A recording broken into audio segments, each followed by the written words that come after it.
जो आप दवा खरीदते हैं यह मानकर कि वह असली है, सरकारी प्रयोगशाला में जांची परखी है, मान्य है, मर्ज को ठीक करने वाली है। इस बिल में लिखा है कि अगर किसी घटिया दवा के सेवन से आपकी मौत हो जाती है या किडनी, लीवर, हार्ट या कोई अन्य शारीरिक क्षति होती है तो किसी को भी सजा का दोषी नहीं ठहराया जाएगा। अरबों रुपए कमाने वाली इन बड़ी कंपनियों को बस एक छोटा सा फाइन देना होगा।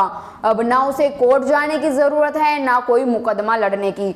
मोदी सरकार को जनहित नहीं बल्कि मित्र ही दिख रहा है। लोकसभा में मणिपुर हंगामे के बीच नरेंद्र मोदी सरकार ने चुपचाप जन विश्वास बिल 2023 पास कर लिया। नरेंद्र मोदी कहते हैं सबका साथ सबका विश्वास, क्या यही है जन विश्वास? इस बिल के तहत कई कानूनों में दी गई सजा के प्रावधानों को या तो खत्म किया गया है या फिर सजा को कम कर दिया गया है। खासकर कई कानूनों में तो जेल की सजा को हटा दिया गया है। आइए जानते हैं क्या है जन विश्वास बिल, इसके तहत किन कानूनों में अपराध के प्रावधान को हटाया गया है, कम किया गया है, इसके पीछे क्या कारण है। लेकिन आगे बढ़ने से पहले इस वीडियो को लाइक करें, शेयर करें और अगर पहली बार जनता की आवाज न्यूज चैनल को देख रहे हैं तो चैनल को सब्सक्राइब भी करें और घंटी जरूर बजाएं, चैनल की भी और सरकार की भी। आज की नेशनल मीडिया के मुकाबले में जनता का साथ दीजिए और उसकी ताकत बनिए, जनता की आवाज बनिए और हो सके तो इसके लिए चैनल को ज्वाइन भी करें। जन विश्वास बिल का लक्ष्य है कि 42 कानूनों के 180 अपराधों को गैर आपराधिक घोषित करना, यानी 180 ऐसे अपराध है जिन्हें अब अपराध नहीं माना जाएगा और इसलिए इसमें मिलने वाली सजा को कम कर दिया जाएगा। ये कानून पर्यावरण, कृषि, मीडिया, उद्योग, व्यापार, प्रकाशन और कई अन्य क्षेत्र के हैं जिनमें होने वाले अपराध को या तो कम किया गया है या खत्म किया गया है ताकि देश में व्यापार करने में आसानी हो और ease of doing business. Bill का उद्देश्य है कि कुछ अपराधों में मिलने वाली जेल की सजा को या तो पूरी तरह से खत्म कर दिया जाए या फिर जुर्माना लगाकर छोड़ दिया जाए। फिलहाल देश में 1536 कानून हैं जिनमें 70,000 प्रावधान हैं। ये सभी कानून भारत में व्यापार करने वालों पर लागू होते हैं। ऐसा माना गया है कि ये नियम खासकर एमएसएमई सेक्टर के विकास में बाधा बन रहे हैं। ऑब्जर्वर रिसर्च फाउंडेशन की 2022 में आई एक रिपोर्ट बताती है कि बिजनेस चलाने के लिए लागू हुए 69,233 खास नियमों में से 26,134 में जेल का प्रावधान है। रिपोर्ट में माना गया है कि इन जटिल नियमों और इनमें मिलने वाली सजा की वजह से देश में व्यापार करना कठिन है।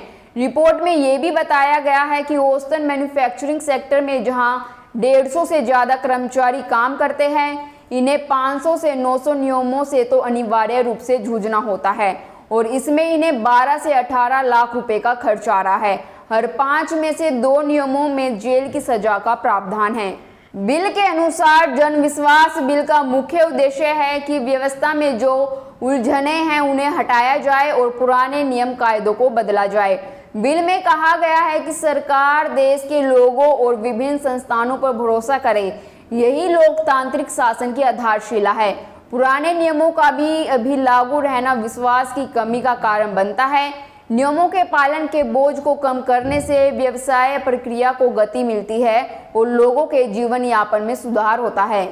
जब बिल को संसद में प्रस्तावित किया गया था तब कॉमर्स मंत्री पीयूष गोयल ने कहा था हमें लोगों पर भरोसा करना ही होगा। छोटी मोटी भूल या गलतियों के लिए उन्हें सजा देना ठीक नहीं है, छोटे मोटे अपराधों के लिए जुर्माना लगाकर छोड़ देना ही ठीक है। इस बिल के लागू होने के बाद अदालतों का बोझ ही कम होगा। राष्ट्रीय न्यायिक डेटा ग्रिड के अनुसार जुलाई 2023 तक कुल 4.4 करोड़ लंबित मामलों में से 3.3 करोड़ आपराधिक मामले हैं।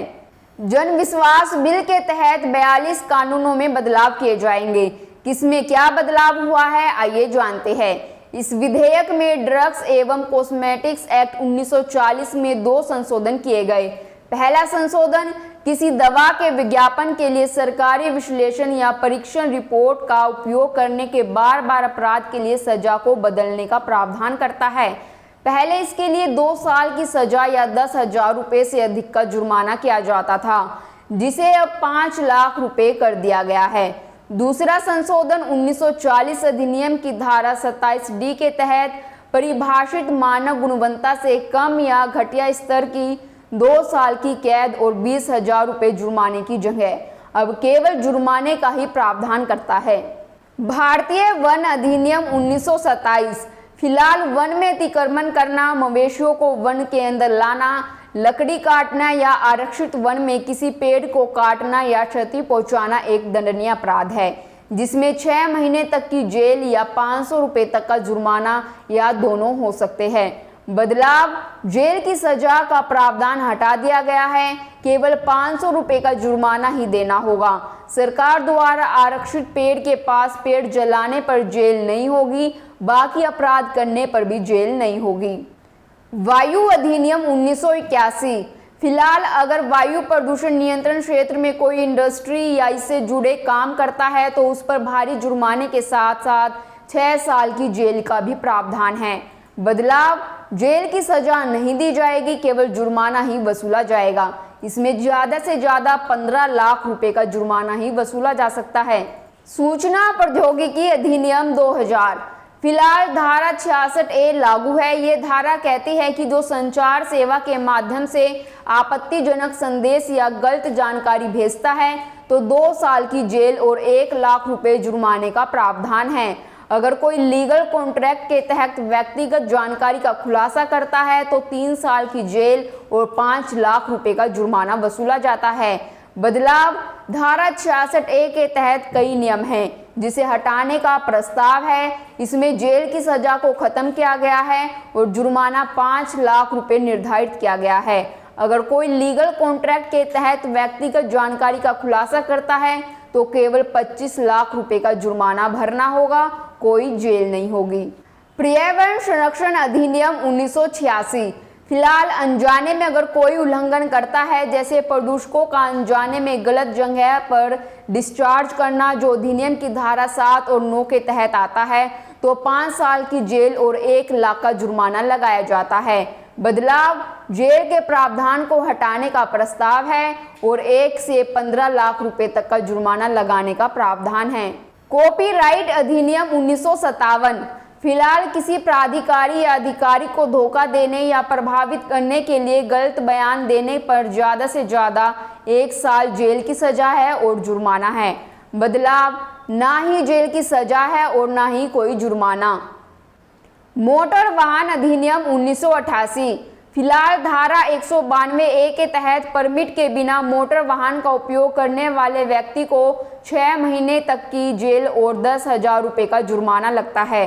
बदलाव, 6 महीने तक की जेल की सजा तो रहेगी, लेकिन यहाँ जुर्माना हटा दिया गया है।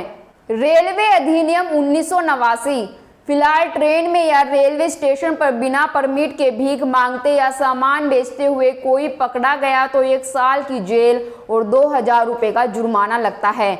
बदलाव, भिखारियों के लिए सजा के प्रावधान को हटाया गया है। पेटेंट अधिनियम 1952 फिलहाल इस अपराध के लिए 1 लाख रुपए तक का जुर्माना है। बदलाव, यदि कोई व्यक्ति अपने द्वारा बेची गई वस्तु पर गलत तरीके से पेटेंट का दावा करता है तो उसे 10 लाख रुपए तक का जुर्माना देना होगा और केस चलने तक प्रतिदिन 1,000 रुपये का अतिरिक्त जुर्माना देना होगा।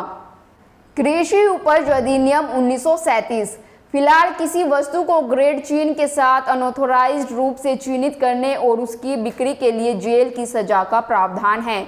बदलाव, जेल की सजा हटा दी जाएगी, इसके बजाय इसमें 5 लाख रुपए का जुर्माना लगाने का प्रस्ताव है।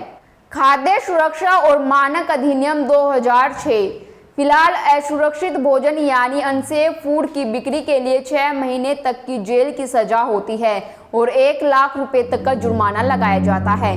साथ ही भ्रामक या गलत जानकारी देने पर किसी व्यक्ति को 3 महीने तक की जेल हो सकती है, साथ ही 2 लाख तक का जुर्माना भी लगाया जा सकता है।